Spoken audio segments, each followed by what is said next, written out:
Hey friend, welcome to the Global Leadership Podcast. I'm Whitney Putnam and I am so glad you're tuning in. Here at the Global Leadership Network, we believe something really simple and really powerful. When a leader gets better, everyone wins. That's why this podcast exists, to give you real conversations with real leaders that inspire you to keep growing in a healthy, grounded, and sustainable way.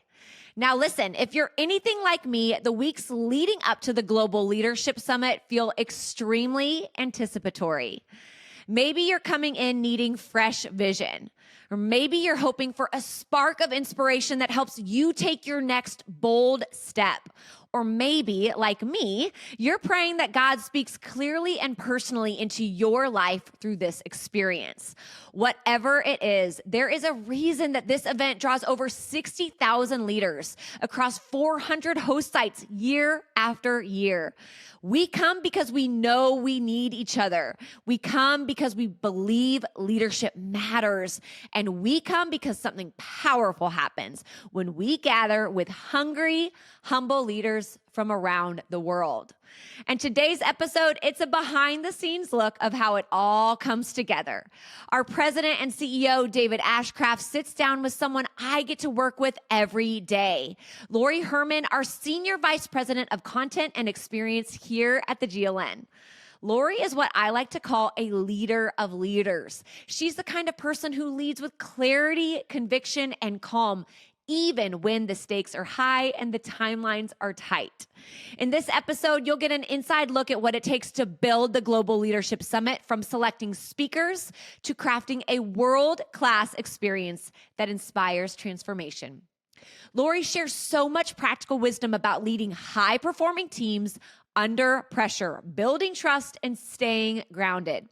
Whether you're leading a large team or stepping into leadership in a new season, there's something here for you. Before we jump in, would you do us a quick favor? Like, rate, and subscribe wherever you're listening. It helps more leaders find this content, and it helps us continue to serve you intentional, encouraging conversations like this one. Hey, well, I'm excited today to have a special guest for our GLN podcast. Lori Hermann is with me today. And as we are only a few weeks out from the summit happening here August 7th and 8th, excited about having Lori with us just to talk a little bit about the summit itself. So for those of you that don't know Lori is our Senior Vice President of Content and Experience, which really, bottom line, means she's in charge of the summit. And so before I ask you a little bit, Lori, to tell about what you do regarding the summit, let's find out a little bit more about you. So Welcome. Good to have you here. Great to be here. Thanks for having me. And you've been around the summit for years. You were on staff at Willow for a while, then the summit. So tell us a little bit about your experience. Well, I was actually just thinking about this. I attended the first summit. I was working at a ministry in the church, and we all came to the summit when they put it on because we all were leaders that wanted to get better. It was just a great leadership culture, I think, at our church. And we're figuring that's about 31 years ago then, right? Yeah. Okay, so very young at that time as you came. I was a baby. I'm sure you were, yes. So came then and then continued to come over the years? Yeah, absolutely. It was a high priority for us as a church staff to come. And then eventually I was on the team that helped produce it and produce the weekend services and everything that we did at Willow Church. And then eventually transitioned to the GLN staff and worked on the arts segment. We produced all the arts conferences and products that we did. And then eventually came on to the summit team, which was about probably 14 years ago. So started out as the executive producer there, working with the content team, and have just evolved over the years into more responsibility over the summit. So like the experience, what's happening in the studio audience with the operations team, what's happening with the broadcast, in addition to the content that's created on the stage from both the creative side and the speaking side. So just to be sure everybody fully understands, when you say responsible for the summit, I mean, everything from start to finish is your responsibility, and it's what happens on the platform and the speakers. It's what's happening from a creative element standpoint, but it also is what's happening in the room, at least at South Barrington and the broadcast site. So it's what's happening in the room and the building and things like that. So your hands are on everything when it comes to the summit.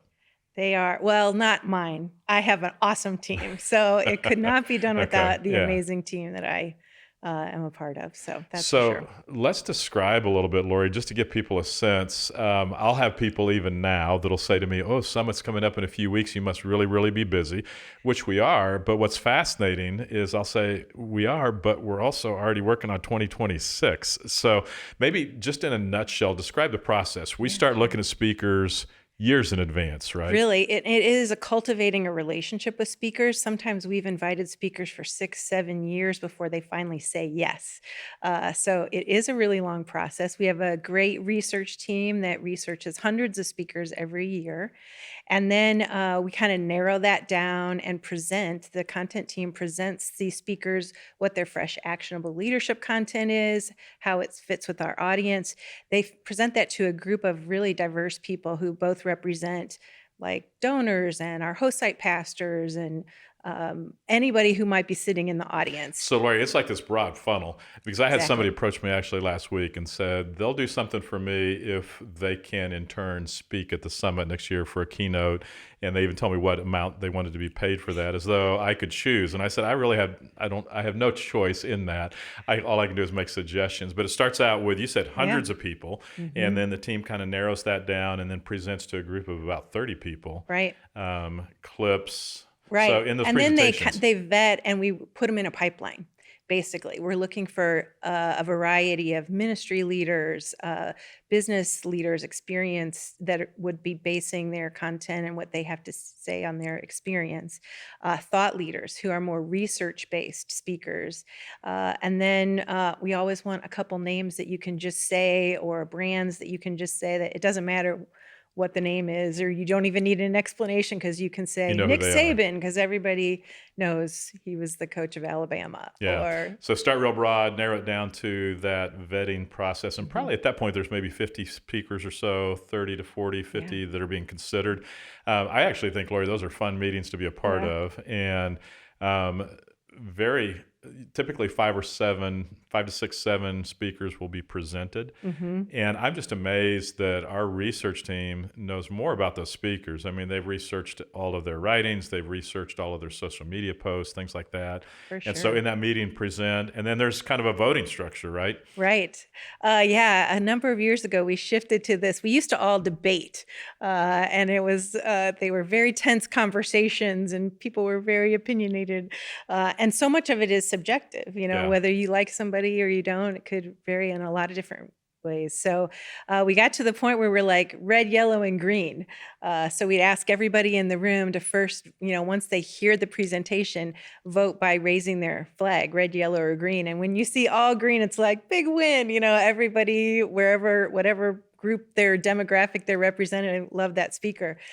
So that's pretty much a sure win. We put that person in the pipeline. If there's yellow, yellow, red, then that stirs up the conversation. Like one person, because it's not very often that you see all red. Generally somebody likes Yeah. somebody and somebody doesn't. So it's having kind of hashing out then the conversation is why is this person not right for the summit stage? And it's even coming in again, laying down your personal hat when you're in that vetting meeting to think of the group of people that you represent. If you're a 25-year-old person, we're hoping you're representing other 25-year-old Yeah. people. Yeah. If you're a pastor, we're hoping you're representing other pastors and your entire congregation. So it's like thinking from that perspective when you're casting your vote, not just me personally doesn't like that person. Yeah. So, but Lori, it's real important then that that person does have actionable content so that everybody Absolutely. sitting in the audience isn't just going to be entertained, but they've got something to take away and change their leadership style. Absolutely. We always say there's a balance. That's what then after we put different speakers in the pipeline, there's a smaller group that really debates each person as we put together the faculty for the year. Because we really want to have a mix that's going to reach the diverse audience that we have. We want there to be somebody for everybody. And I think what's always fun, Lori, there will be people at each summit that you hear on the stage for the very first time that you didn't know about them and you're just kind of blown away by them. And then there are people that have been around for a long time. And it's always interesting listening to people evaluate when they see the lineup because like, oh, there's too many names that I've seen before. Oh, there's not enough people. And I mean, my hope for us, and I think what you built over the years, Lori, is a trust where it doesn't matter who's on the lineup, it's going to be good based on the work that's been done behind the scenes to prepare somebody. Is my hope Yeah. anyway. So. That's really rewarding to hear from people too, because they do, just like you say, it's the person they didn't know that they go, oh, wow, they got so much of their fresh, actionable leadership content that they can apply directly to their leadership the next day after the summit. So who, if you were to pick somebody off of this year's that you think is going to be kind of a surprise, who would you Yeah. pick? Oh, there's a lot of them actually. But I'm only going to give you one. So who's Okay. one person? I personally really liked Erica Dewan's book. Okay. It's a lot about communication styles, especially in this digital era that we live in with, remote work and environments. So I personally had a lot of direct takeaways about that because we're kind of a remote team these days as well. So that might be a person that everybody may not know, not a household name, but is going to have Exactly. excellent content that I think could be changing people's Yeah, exactly. behaviors when they walk away. For me, it's James Hewitt. Yeah. And where I'm excited, he talks about peak performance. And I think he's somebody that people aren't going to know beforehand, but they're going to walk away going, that was incredible stuff. Yeah, I'm really excited about James too. Interesting backstory to James. When he was a young boy, I think, he was young and fresh out of college. He actually attended the summit in the UK, where he's from. And he was telling us in our speaker call that John Maxwell was one of the speakers that impacted him at his first summit. So it's like, what a full circle moment that he's going to actually be on the stage teaching at the summit this year with John Maxwell. So I thought that was a really cool story. It's always real fun to hear that. And even so, whether it's Craig Rochelle and him telling stories of sitting in the auditorium listening to the summit 20 some years ago, and now kind of our champion and a speaker each year, it's fun to hear those kind of stories. And then we've got this year more household names. Yeah. So when you think of that, who do you think of? Who comes to mind from that standpoint? Well, Nick Saban for sure Right. is one, Alabama's football coach. And Lori, so also- much with Nick Saban, I felt like, oh, I want to make sure I'm ready if I have opportunity to be around him some. And so I read a book. It wasn't one of his books, but it was a Yeah. book about his leadership I read style. it too. Fascinating to read and love the content. So I think Yeah. he's going to be wonderful this Yeah. year. Another name I think is John Maxwell. Yeah. Love John. He's been around for years. He's probably part of the reason the summit started, I think. He encouraged our founder to, focus on leadership and have a conference and help other pastors get better as leaders. So we're actually giving him an award, a legacy leader award. We actually just started it last year, really honoring people who've, for the long haul, been faithful in their leadership and just So done last year, amazing things. Johnny Erickson Tata received that award. Yeah. And it's not necessarily something we think we're going to do every year, but Right. when it warrants doing it. So this year with Yeah. John Maxwell. And to your point, I don't know that the summit would have existed had it not been for John. And I know for me personally, huge impact on my life over the years. So much so that in the early 90s, as I was a young pastor starting out, listening back then, it was cassettes. And so I would always have his cassettes. And when we'd go on road trips as a family, my kids were young. They were 7, 8, 9, 10 years old. And they'd always say, oh, does John have to come with us again on this trip? Because Yeah. we'd take his cassettes and listen. So they grew up on him too. So I think it's going to be wonderful having John Yeah. here for this. Excited to have him back for sure. Yeah. So, Lori, how has one of the things that I appreciate about you, and that as I look at the staff at the Global Leadership Network, you are the champion for excellence, in my opinion, and you do things with excellence when it comes to the summit. And it doesn't matter what level, if it's on the stage and something everybody's going to see, or if it's behind the scenes and nobody's going to see it. So how did you develop this sense of the importance of excellence? Well, I think a lot of us probably come from homes. We can blame it on our parents, I guess, for maybe holding us to certain standards when we were growing up. But I also think I was young in my career when I started at Willow Creek, and that was a core value of the church and of the staff culture. And I think a lot of it boiled down to one of the things we always said was excellence honors God and inspires people. And as a church that wanted to reach the lost, reach people who weren't necessarily connected to church at all, we wanted to show God our very best and show people that God deserved our very best. And so I think that's been a big piece of really it's not for perfection's sake. It's not for the approval of anybody. It's just recognizing God's given us a gift, and we want to do our very best for So Him. define excellence in your mind when you think Yeah. about excellence, because I know for me, what I considered excellence 30 years ago is different than what I consider excellent today. But I thought it was excellent back 30 years ago what I was Yeah. doing too. So define excellence for us. Well, I believe it's doing the very best with what you have at that time. Okay. I know a lot of times it was really easy when we did church conferences, 10, 20 years ago. People would come and see, we have a big budget. And of course, if I had that budget, I could do that too. I think it's really just recognizing, hey, you've got this, and do your very best, give your very best with what you have. Yeah. So definitely not. And you said a moment ago, it's not perfection. No, it's not.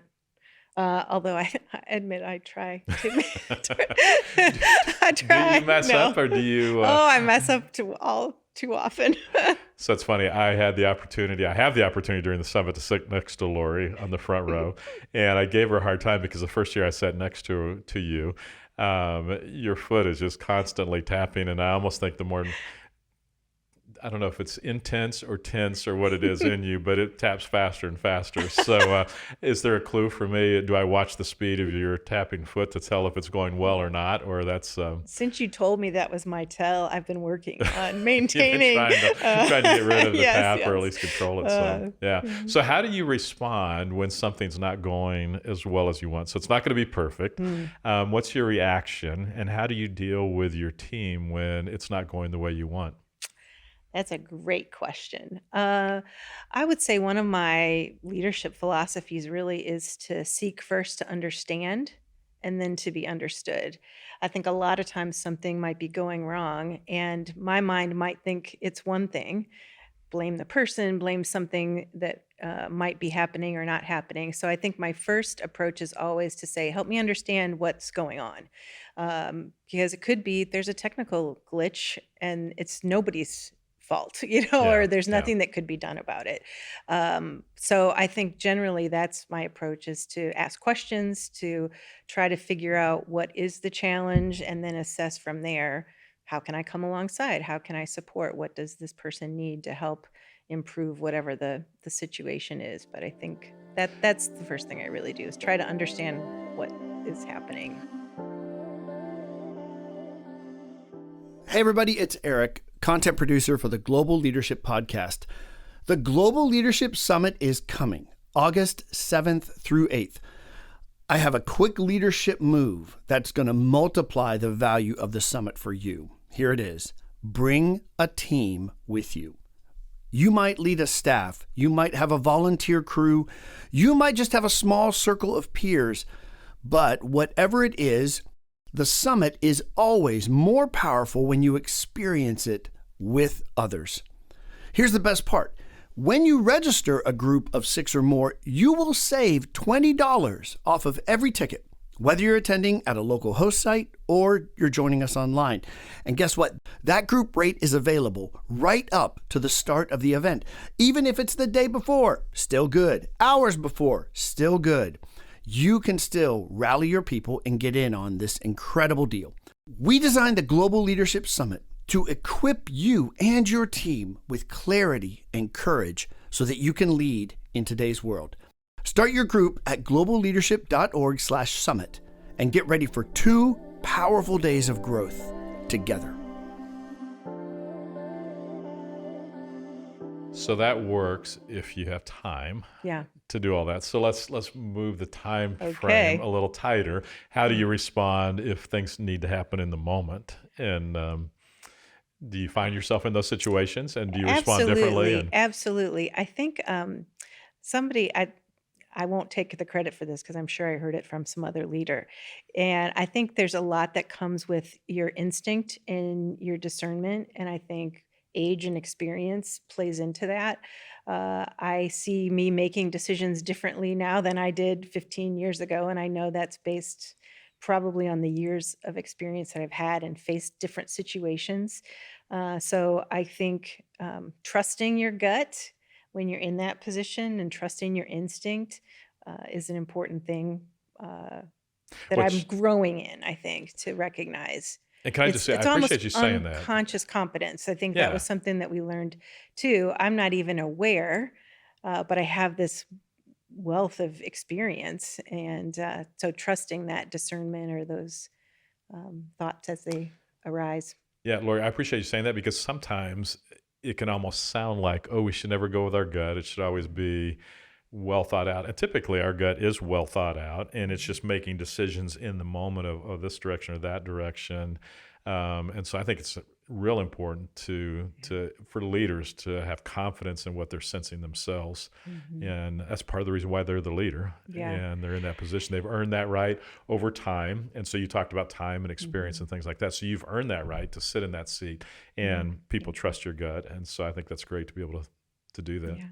I think there's a lot of other key factors that I lean into. I think preparation is really critical. Like, putting the time in to make the plan, to rehearse the plan, to test things. If we haven't done our preparation right, it's no doubt that there could be mistakes or things that could happen. But part of feeling good or giving our very best and doing excellence to me is being prepared, doing the testing, doing the planning.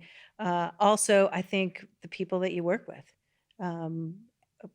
surrounding yourselves with great, talented, gifted people who are in the right fit for what they do, and then freeing them to do what they do best, I think is another piece. And communication. I mean, those are all like foundational things, I think, to leading and to our team, is people in the right place, using the gifts that they have, good communication, and planning and preparing. And then trusting them to go ahead and use the gifts that they have, the abilities and skills they have. So I've sat in enough meetings with you, Lori, with your team. And so your team, you've got several different teams that you lead, but one, and I'm not even sure the name of it, is the content team, where there's 3 or 4 of us in that meeting. And you guys are all fairly honest with each other when you disagree about opinions about a possible speaker or things like that. And so does that bother you when somebody pushes back? Do you like the pushback, or how do you respond to that as a leader? Well, I'll have to say sometimes it's hard. And I think I've gotten a lot more comfortable with it over the years. I think one of the big wins we have on our team is, one, we've worked together for many, many years.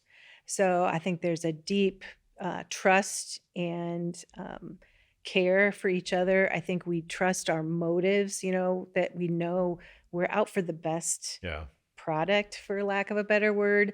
And so I think that's one piece of it. And I think also just recognizing, I mean, for me, I know I don't always have the right answer.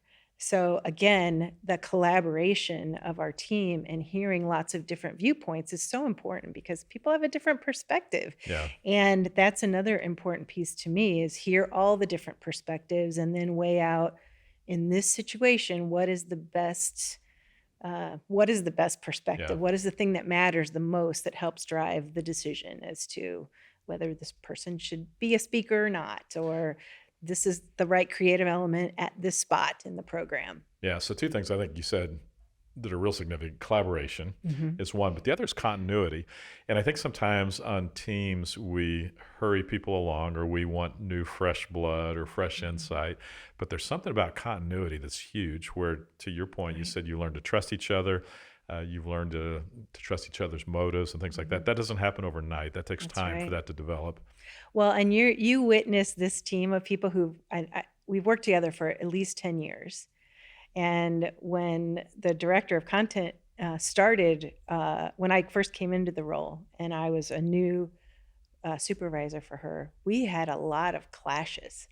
She was going to my boss and saying, I don't want to work for her. And so, I mean, it's hard to look at our relationship now and what a solid, strong, even friendship, as well as a work relationship we have, to know, man, where we came from. And it was a lot of hard conversations, a lot of truth telling with grace, and working through some really hard situations over the years that got us to where we are now, where I think we can have some of those hard conversations and again, have the trust and the love and the care for each other as people, as well as recognizing and appreciating the unique gifts that each of us bring to the table.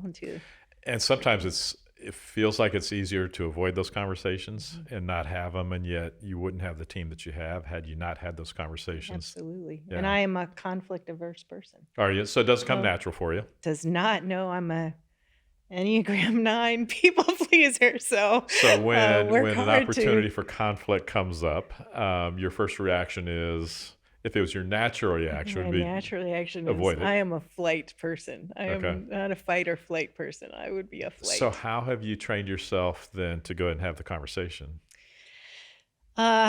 Well, I think, again, lots of therapy and age. I can only attribute some of it to just growing and and plus having lots of experience. To your point earlier, a lot of experience of having done it, even though it's been hard. I knew it was the right thing to do, having the conversation and seeing the result and going, okay, that's worth it, which is the case with everything. You have more experience, you go, that was worth it, take the high road. So reading Nick Saban's book about his leadership habits, and one is just tell the truth all the time. And they just kind of described how at first it can seem harsh of him because he tells the truth. But his comment is, if I tell the truth, then in the long run, they're going to know I care about them because I'm trying to correct something that needs to be corrected. But that's hard. And not all of us like conflict. And I know for myself, Lori, when I was young and in college and I was leading camp counselors, and I hated conflict, and I would walk 10 minutes around the camp some other way to avoid counselors that I knew were messing up because I didn't want to have to do that. And so that's something I think we have to learn, and it is learnable. It's something that we can learn and achieve. And I think it boils down to, again, back to trust. I mean, David, even when you started a couple of years ago, you were a very candid, direct communicator. And that was hard for me. And I took it personally. And I was like, you don't like me. I was, but our growing relationship and just seeing your consistency and the trust of, oh, you're shooting straight with me. Like, there's actually a lot more trust and confidence in that. Than not knowing what somebody's thinking. Than not knowing. Absolutely. I've really grown to appreciate that and value it. And because I've experienced that, I want to offer the same thing to people too, which it's something I still work on because I want to be liked. Yeah, that's good. And we all probably do to some extent for the most part.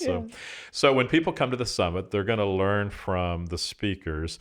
I think there's also some things that they learn from just the experience of the summit, how to pull off and create an environment where people can learn with excellence. What do you hope people take away when you think about them coming to the summit? And so if we have around the world 350,000 people or so that are going to take part in the summit in the United States, it's probably more between 80 and 100,000 people. But what do you hope they take away from the experience, not just a single speaker, but from the experience itself?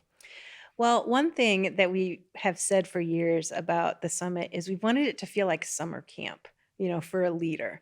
And I think you're going to get the most out of the summit if you're like, I'm going to focus for these 2 days. I'm going to not be popping in and out. And one of the things our team really tries to do is structure the experience from start to finish. Like, what is the flow, how we move from one element to the next, how we move from one speaker to the next, and taking the space to really focus on your own leadership development and the development of the team, hopefully, that you're bringing with you. Because when you can focus on that and create that common language, I think it's a great opportunity for God to really move in your heart and your mind, and for you to grow into something better, a better leader. Yeah, I love that. And Lori, I think what we've learned over the years is what happens oftentimes at the summit is God or somebody will instill a thought or an idea in our heart or our mind, and we'll sit at the summit, we'll hear speaker after speaker almost kind of challenge that thought or nudge that thought along further.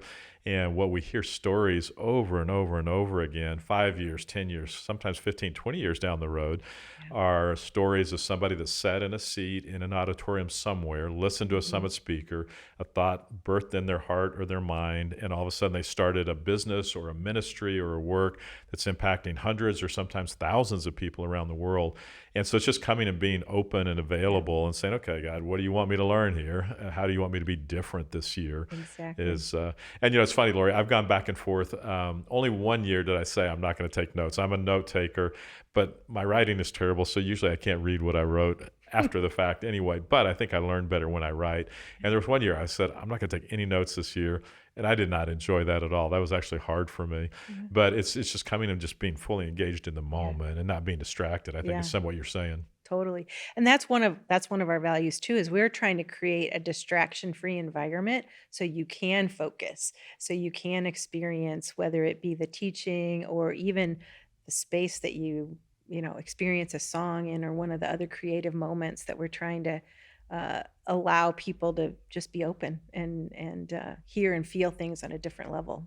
And we know that it's an intense 2 days. It's probably 15 speakers. And so it's a lot of information coming at everybody fast, and it can feel almost overwhelming at times. And yet you kind of get filled, and then you get to back away, and then hopefully take time to think through what you heard over the 2 days so that it doesn't go right back to the grind and then you just kind of forget. You said something earlier too about just the importance of bringing teams and not coming alone.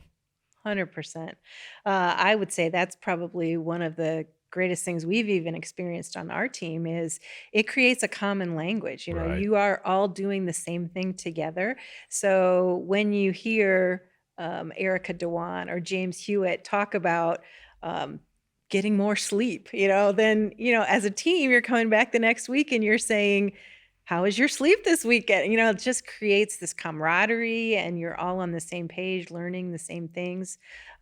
Again, that common language that you have and that shared experience, I think, is huge. And I think it helps your team grow and go further faster when you're all there. You're not trying to come back and get somebody psyched up for something you just heard because you're the only person at the conference. Well, we all know how that goes. You go to the conference, nobody else goes, and then you come back all excited, and they just wait for that to wear off, and then you're back to normal. And you don't want back to normal. That's part of the cool thing about the summit is if you bring a team, your team with you, and that's something that we've always done as well as a organization at LCBC is we would bring our team, and everybody was there. And so to your point, common language, a sense of, man, we're a whole new organization. I'm not just a new person. We're a new organization after this experience.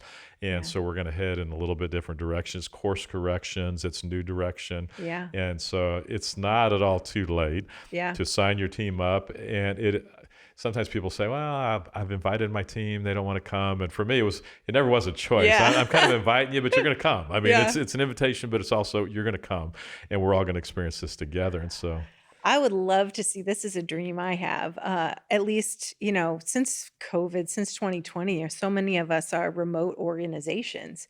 I'd love to see the summit be like your annual retreat where you're all coming together, whether it's here in South Barrington or at one of the many host sites, and you're together with your team. I love that. And you get that face-to-face experience that you maybe aren't even having that often anymore because of the remote nature of work these days. Yeah, I love that. But I what think a that's great back to summer camp. Yeah, very with cool. your teams. Yeah, I think that's a great dream to have, and I think it's one that could be attainable if people want it. So I think that's wonderful. Lori, I appreciate you very much, what you do with the summit, thanks, and excited for this year's summit. Again, it's coming up in a couple of weeks, so not too late to sign up, and well worth the 2 days of coming. Something that was 2.5 days originally, right? When the summit started. And I remember when we paired it back to 2 days, and I thought, oh man, is it still going to be as good or not? And it's still equally good. And so excited about this year's summit, excited about the lineup and what you've got prepared, and truly hope that we will bring teams, because that's where the value really starts. You start seeing multiplication as opposed to just an addition of ideas. You see multiplication of ideas exponentially changing organizations. So I'm excited about that. So thank you for the work that you're doing. Thank you. And all the Thanks years you for put having into me. this, and looking forward to where it goes this year. Thanks, me too. Thanks, Lori. See you at the summit. How good was that? One of the things I admire most about Lori is how she leads from both vision and values. She's not just managing details, she's shaping culture. And what she shared today about trust, clarity, and staying steady in the middle of high pressure leadership, it's the kind of wisdom we all need more of. So here's a simple question for you. What's one thing you can do this week to bring more calm, clarity, or connection to your team? It could be a 5-minute encouragement, a decision that brings focus, or even just taking a deep breath before your next meeting. Whatever it is, start there. Just the other day, I spent 5 minutes with our team sharing all the wins we are seeing in this season. I watched my teammates smile as they sensed the value of their work. And if this episode gave you a glimpse of how powerful the summit experience is, then don't wait. Make sure you're a part of the 2025 Global Leadership Summit. The content and the community, it's all coming, and it's all designed to help you grow. You can register or learn more at globalleadership.org/summit. Gather your friends and teammates and join us online or at a local host site. And if you're listening and attending the studio audience in Chicago, please say hello if we bump into each other. I would love to hear about what you are learning in your leadership journey. Okay, friends, this is it. Summit is nearly here. Grab your tickets, and until next time, remember, everyone has influence, so lead where you are.